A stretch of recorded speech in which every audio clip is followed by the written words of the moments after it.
Hello दोस्तों, नमस्कार। आपको स्वागत करते हैं इस यूट्यूब चैनल के माध्यम से। मैं हूं विकास कुमार। आज हम आपको एक कहानी बताने जा रहे हैं जिससे आपको ज़िंदगी में कुछ बदलाव आएगा, कुछ सीखने के लिए मिलेगा। ये मैसेज के रूप में तौर पर आपको जाएगा। तो देखिए, शुरू में कोई भी काम आसान नहीं होता। शुरू में कोई भी काम आसान नहीं होता। बिना संघर्ष किए पहचान नहीं होता। सच बात यह है कि बिना छेनी हथौड़ी के चोट खाए बिना पत्थर भी भगवान नहीं होता। यानी कि उस पत्थर के भगवान के रूप में लाना है तो उस पर भी छेनी हथौड़ी का वार होता है और उसका भी प्रहार उसको बर्दाश्त करके एक आकार लेना पड़ता है। जब तक चोट नहीं खाइएगा आकार बदलने वाला नहीं है। हम आपको एक कहानी बताते हैं इसी के माध्यम से कि देखिए, एक बार की बात है कि एक मूर्तिकार के पास दो पत्थर थे।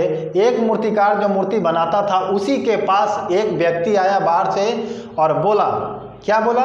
बोला कि हमें एक गणेश भगवान की मूर्ति बना दीजिए, उसकी जो कीमत होगी मैं आपको उस कीमत को देने के लिए तैयार हूँ। वो मूर्तिकार ने उस व्यक्ति को बात को क्या किया, मान लिया, ऑर्डर ले लिया। उसके बाद बताया कि ठीक है, इस मूर्ति को हम आपको इस डेट को देंगे, जब देंगे।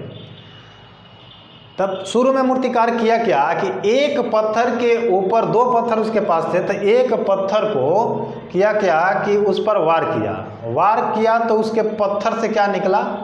उस पत्थर से आवाज़ निकला, दर्द हुआ कि वो मुझे छोड़ दो, मुझे चोट आ रही है, इस दर्द को हम बर्दाश्त नहीं कर सकते हैं। वह मूर्तिकार ने क्या किया कि उस पत्थर को साइड में रख दिया, दूसरा पत्थर लेके उस पर वार किया। तो वही चीज़ हुआ कि दूसरे पत्थर पर वार किया तो दूसरा पत्थर ने अपने दर्द को क्या किया, बर्दाश्त किया। फिर दूसरे दिन, अगले दिन जो ऑर्डर दिया था वो व्यक्ति आया। आने के बाद उस मूर्ति को खरीदने के लिए जो पैसे कीमत लगाई थी वो कीमत दिया और मूर्ति अपना ले करके जब जा रहा था तो जाने के बाद देखा कि रास्ते पर वही पत्थर पड़ा था जिस पर पहली बार वार हुआ था।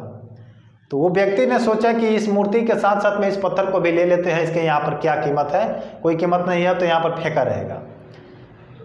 तो जो खरीदने आया था वो मूर्तिकार से बोला कि ये भी पत्थर हमें दे दीजिए, इस मूर्ति के साथ साथ में इसको भी हम साथ में ले जाएंगे। तो मूर्तिकार ने पूछा कि इस पत्थर के तो जो आकार जो हम भगवान का दिए हैं ये तो मंदिर में पूजने लायक बन चुका है, लेकिन ये किस लायक है, इसको क्या कीजिएगा? तो जो खरीदार था वहीं पर बोला कि जो गणेश भगवान का मंदिर के फोटो है, मूर्ति है, ये तो मंदिर के अंदर रहेगा लेकिन ये उसी गेट के बाहर पर पड़ा रहेगा।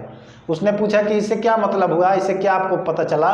तो इसका कहने का मतलब यही हुआ कि जो चोट शुरू में खाया वो मंदिर के अंदर गया, चोट नहीं खाया, शुरू में बर्दाश्त नहीं किया, उस गेट के बाहर पड़ा हुआ है। तो वो बोला कि इस पर जो गणेश भगवान का मूर्ति है उस पर लड्डू, पेड़े, मेवे, मिष्ठान चढ़ाए जाएंगे, फूल अगरबत्ती का पूजन किया जाएगा, लेकिन इस पत्थर पर प्रत्येक दिन जो भक्त लड्डू चढ़ाने आएंगे वही भक्त इसके ऊपर प्रत्येक दिन नारियल फोड़ के जाएंगे। तो वो पत्थर बोला कि इस पर लड्डू और मेरे पर नारियल क्यों फोड़े जाएंगे? तो वहीं किसी कहानी से आपको यही सीख मिलता है। कहने का मतलब है कि जो शुरू में चोट खाइएगा, शुरू का संघर्ष होगा, कोई बाधा आएगा, कोई रुकावट आएगा, कोई विघ्न आएगा, उस चीज़ को बर्दाश्त करके अगर आप आगे बढ़ जाते हैं तो आपकी आगे ज़िंदगी में, लाइफ में धन्य हो जाइएगा।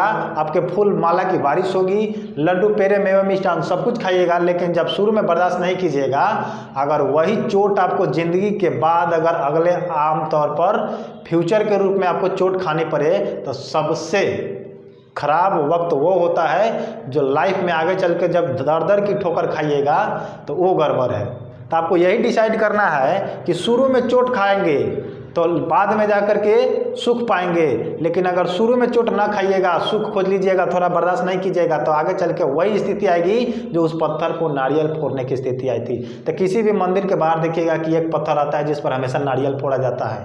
तो क्योंकि वो शुरू में चोट बर्दाश्त नहीं किया रहता है इसीलिए उस पर नारियल फोड़ा जाता है, और जो शुरू में चोट बर्दाश्त किया रहता है उस पर क्या किया जाता है, लड्डू, पेड़े, मिष्ठान चढ़ाए जाते हैं। तो आपको कौन सा पत्थर बनना है, कौन सा चोट बर्दाश्त करना है, ये आपको डिसाइड करना है कि आपका फ्यूचर, आपका लाइफ क्या होगा, नहीं होगा।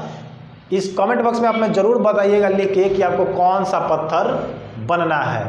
तो ज़िंदगी के बाद ही जीना ज़िंदगी का नाम है, ज़िंदगी का खाक है जिसका अंतिम परिणाम है, जिसका मौत ही परिणाम है।